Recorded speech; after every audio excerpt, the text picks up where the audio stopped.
چې دوه ښځې مې شته درې مو د بل غواړمه خلک د حالات خبرول غواړمه خلک د حالات خبرول غواړمه او دوه ښځې مې شته خو یوه کونډه کومه دا یوه په ځان پورې ملنډه کومه نه په کور کې د درېو ښځو حقیقت دغه دی ورته جنګ جوړېږي که نه چې په کور کې د درېو ښځو پرځول غواړمه خلک د حالات خبرول غواړمه دوه ښځې مې شته درېم د بل غواړمه خلک د حالات خبرول غواړمه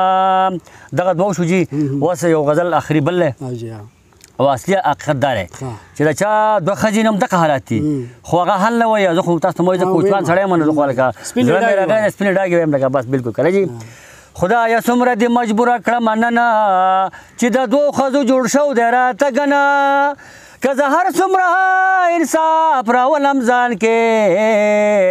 خو دا دواړه کوي شکونه په خاونه زه تا به د دې غمه زر ملنګ شمه ځان له ګورم یو کچکول ورسره که نه لکه د کوره بار ته وځم مطلب دا دی ملنګ به شم یما د دوو ښځو شوهر زه ستړی ستومانه شم بهر زه په مزدورۍ مې د ملا پټ خواصلیږي ترس په ما د دونه کیږي او سهار د کوره ځم په جنګه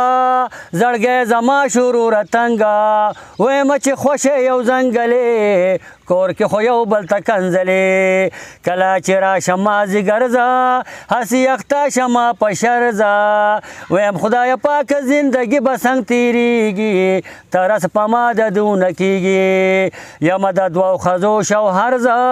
ستړی ستومانه شم بهر زه په مزدورۍ مې د ملا پټ خواصلیږي ترس په ما د دونه کېږي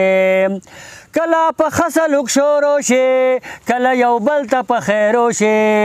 کله کنځي د یو بل میاندې کله په یو بل پورې خاندي کله د جنګ نشم خبر زه لږ ساعت ودرېږم بهر زه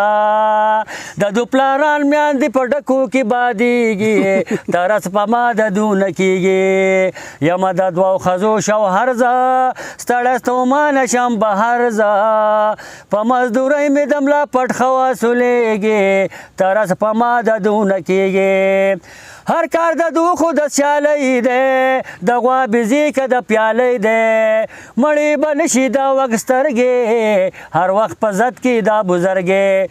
تا خان وایې شوم خبر زه یوه به ولم په کمر زه که د خپل زوړ خوینه دونه قلاریږي ترس په ما د دونه کېږي یمه د دوو ښځو شوهر زه